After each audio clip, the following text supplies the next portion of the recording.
Sol everyone, and welcome back to the Plumbob Report. Sul, and also, what the heck? We have a lot of romance chaos today. Yeah, we really do. Today, we're starting with Lovestruck's new structured dating events, the way they nudge your stories into reality show territory, and how that actually changes challenge gameplay. So basically, the game said, what if Love Island, but your Sims still pees themselves on a first date? Exactly. And then we're going full cartoon shader mod because this wild cell-shaded look is low-key exposing how Sims 4's art style works under the hood. Wow. I saw screenshots and my brain went, that Sim is absolutely not okay, in the best way. Mm-hmm. From there, quick builder corner. Romantic lots, wedding venues, date night bars, and why Sims 4 is still the default stage for love stories and those iconic gallery builds. And zooming out a bit, we're talking why people keep recreating things like the Resident Evil Spencer Mansion here instead of in builder games that are supposed to be better at it. Right, which brings us to something I've been waiting to talk about, this tiny moon life sim Petit planet, and what it means for decorators and storytellers. Plus, later, we're comparing Tomodachi-style soap operas to pure Sims chaos and asking for your most cursed relationship stories. Okay, I need to nerd out for a second about Lovestruck, so let's jump straight into our pack spotlight. Yeah, let's load in. Pack spotlight, here we go.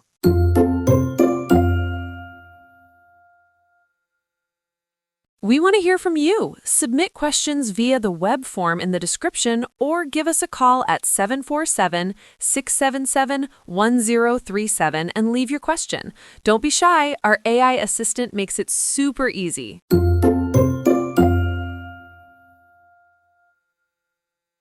Okay, so we need to talk about how my game basically turned into Tinder on hard mode this week. Soul, and also what the heck happened in your save? Lovestruck dating events happened. I finally sent my Legacy Heir on one, and it felt like the game handed me a mini reality show. Right, break it down. What's the actual structure for people who just saw pink icons and panicked? So you get an event with goals, like talk to your date, flirt X times, maybe order drinks or dance. Think social event, but focused. Finish well, you get relationship boosts, simoleons, and those cute little keepsake objects. Those souvenirs are wild. My Sim came home with like a cheesy photo cube and immediately put it next to her urn collection. That is peak Sims, honestly. And for storytellers, that structure is so nice. You can plan Episode 1, disastrous bar date, silver medal, awkward photo, then level up to gold medal, proposal night. Challenge players too. I already saw a no free dates rags to riches rule set. You only earn money through date rewards.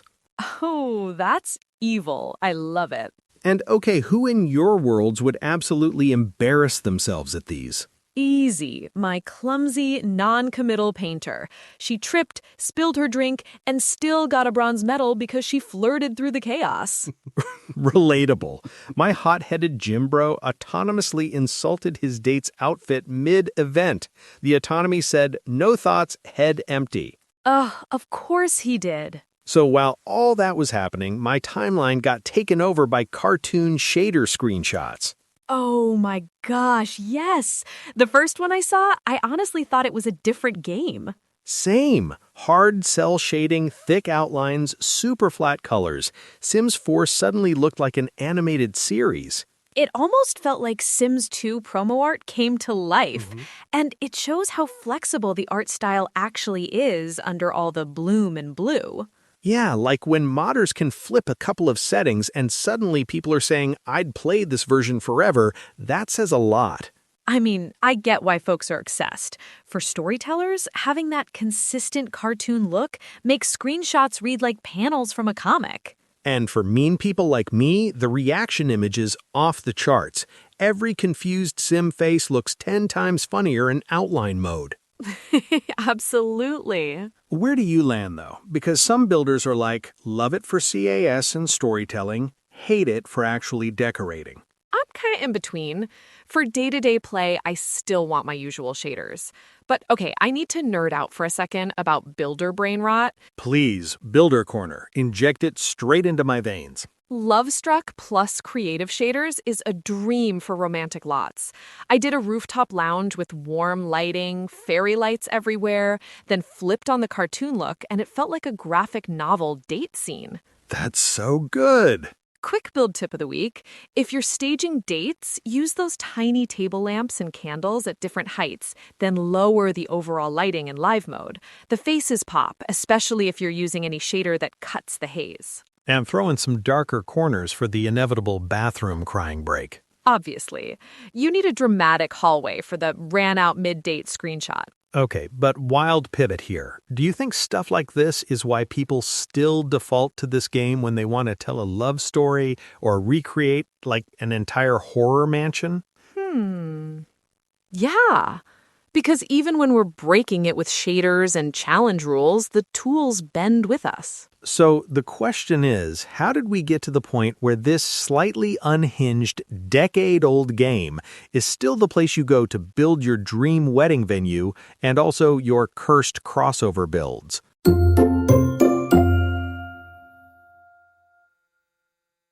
With that in mind, I want to talk about how we ended up in this reality where Sims 4 is just the default stage for everyone. Yeah, like if you say Life Sim online, people assume you mean Sims 4 first, then anything else. Exactly. And especially if you say you're a builder or a storyteller, the assumption is you're in Sims 4 unless you specify otherwise. As someone who mostly yoinks other people's lots from the gallery and then destroys them with cursed gameplay, I can confirm. But that is part of it. The gallery changed the culture.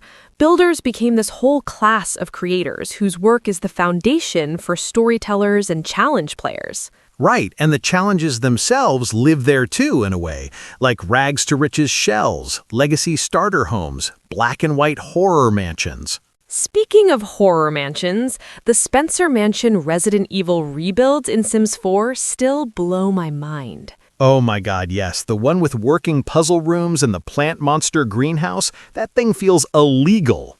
I watched a tour of that and I was like, this is giving main menu music energy in terms of nostalgia. You can feel both fandoms at once. And it is so specific, too, like they used debug clutter to fake those little item pickup spots and combined rugs to get the exact checkered floors. And that is why, okay, I need to nerd out for a second about build mode. Please go full architect brain. I'm ready. Sims 4 build is still king because of that layering. You have free placement, you have multi-height windows, you can play with foundations without breaking routing, you have terrain, you can clone patterns. It is flexible but readable. And forgiving. I can absolutely misdrag a wall, delete half the house, hit undo, and the game goes, "You meant nothing happened. Thank you." Undo is doing emotional labor. But also, the way walls, roofs, and rooms are modular makes it really easy to copy stuff from reference images or other games. That's the crossover secret sauce, right? People see a screenshot from some other fandom and go, I can block that out in squares. Then 3 days later, they've recreated a whole JRPG town.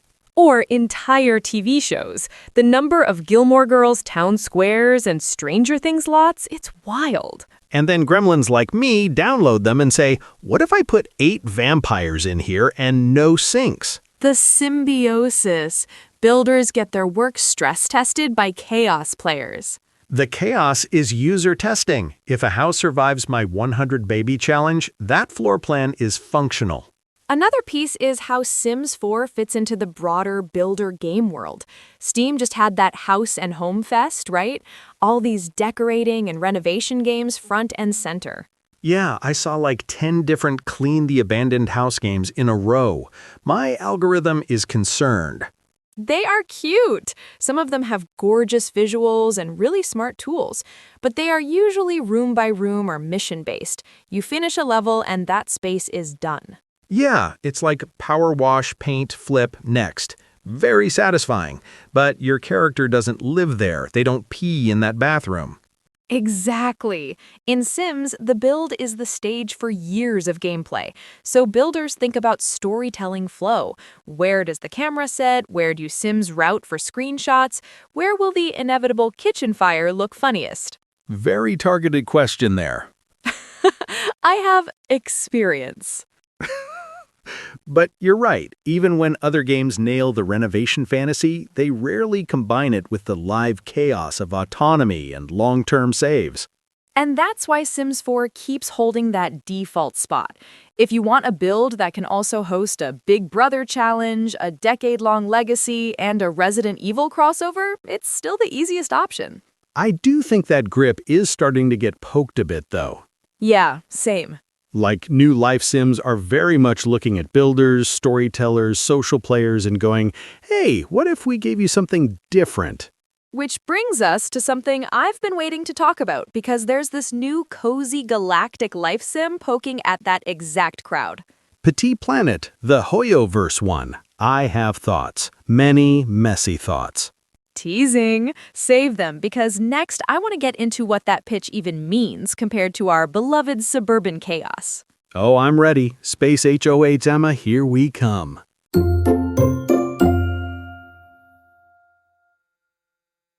Shifting gears really fast, can we talk about Petit Planet for a second? Oh, yes. Petit Planet is literally Genshin, but make it soft space IKEA. That is exactly the pitch. So, quick baseline. This is HoYoverse, the Genshin and Honkai people, doing a cozy galactic life sim. Which sounds like, what if your sim lived on a tiny moon that looks like a diorama? Right. These little round planets, very Mario Galaxy, very dollhouse. You decorate the whole sphere, then your character toddles around on it. And you are not alone up there. All the beta clips are like hanging out in cafes and space stations, little social hubs, lots of emotes.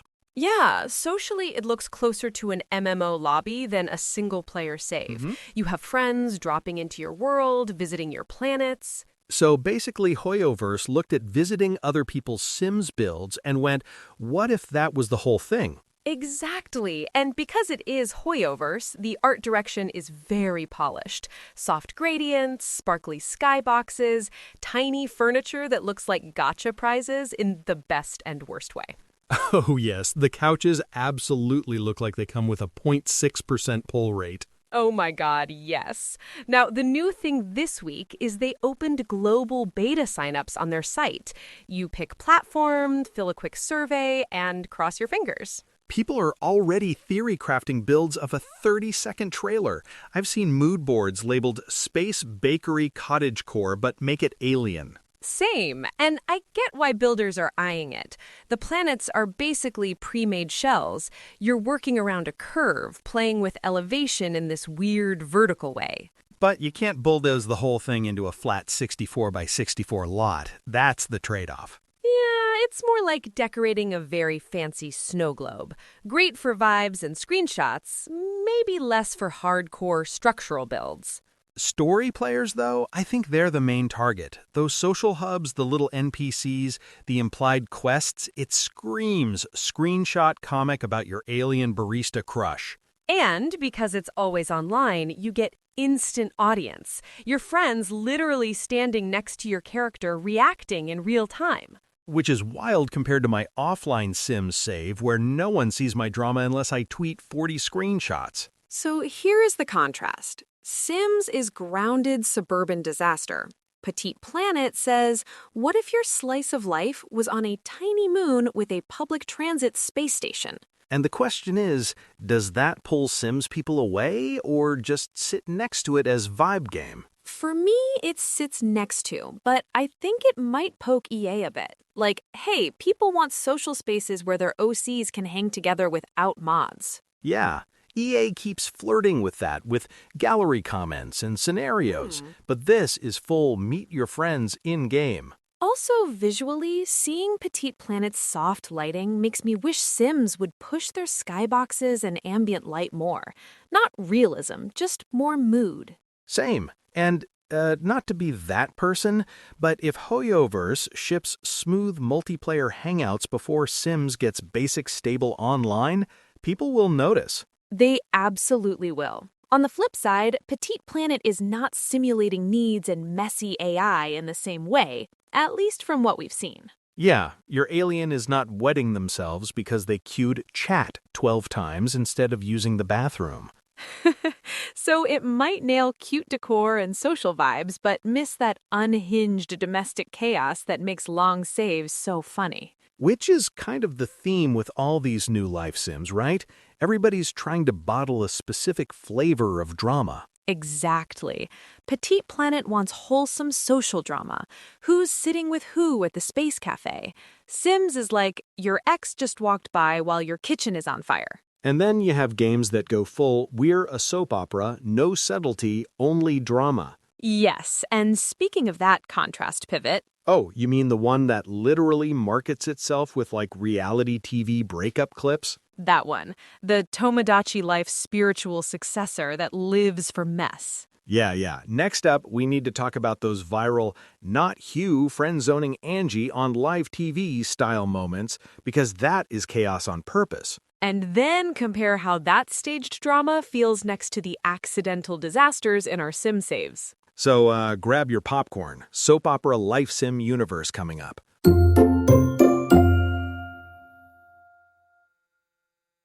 Shifting gears for Chaos TV, we have to talk about Tomodachi Life living the dream. Oh, absolutely. The minute I saw that not Hugh friend-zoning Angie on live TV clip, I ascended. That clip feels like someone took Tumblr text posts and turned them into a Nintendo Direct. Yes, and the devs are like, welcome to our game where your Miis publicly reject each other during a news broadcast. Enjoy! Meanwhile, Sims is over here like, your sim got left at the altar because autonomy decided to go grill hot dogs. Same energy, different format. Exactly.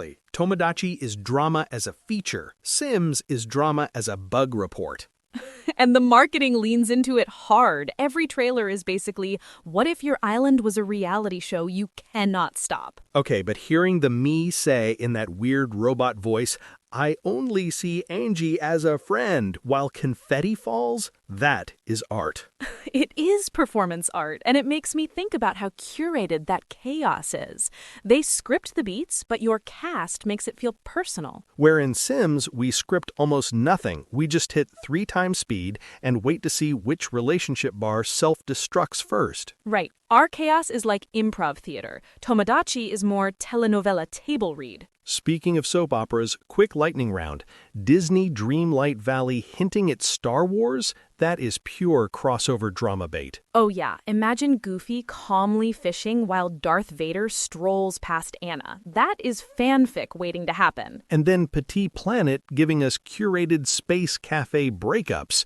So we have Nintendo scripted drama, Disney brand drama, HoYoverse cozy drama. But Sims is still the messy cousin, where the worst thing that happens is entirely your fault. And somehow that hits different. Yeah, the heartbreak stories that go viral from Sims are always like, so I cheated as a joke and now Grimm is here. No dev wrote that. That's the magic. The system just quietly gives you enough tools to ruin lives. Okay, now I need to hear from people. Like listeners, what is your most dramatic Sims relationship moment? The one you still think about in the shower? Yes. Did your soulmate sim woohoo with the wrong person on Love Day?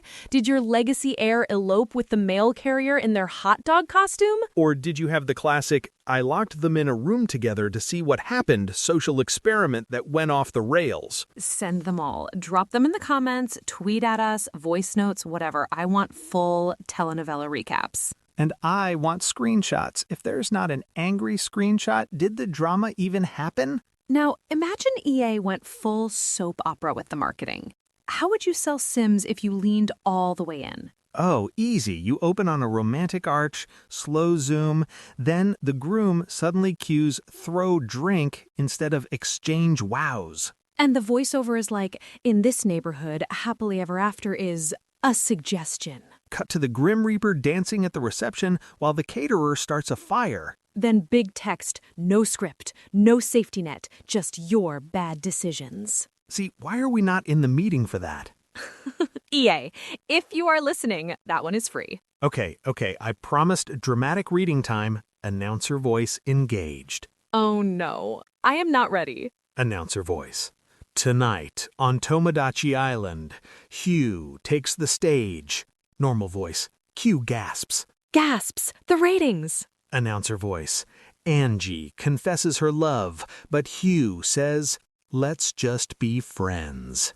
Normal voice. Giggling. The way my soul left my body hearing that. Now Sims version. Announcer voice. Tonight, in Willow Creek, Eliza invites Bob to a romantic dinner. Normal voice. Cute, right? So far? Announcer voice.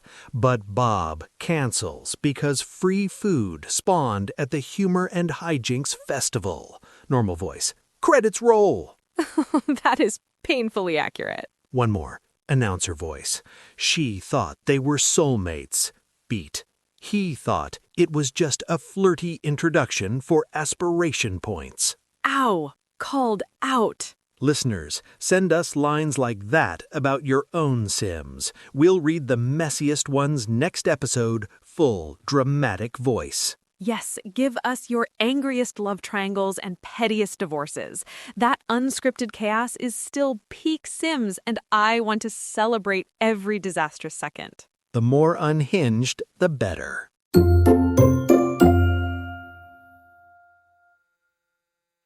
Okay, so if Lovestruck taught us anything today, it's that The Sims 4 turns every structured date into a full-on reality show, whether your Sim cooperates or not. Yeah, when your romantic event turns into, "Why did you insult my outfit on Maine?" That is peak chaos.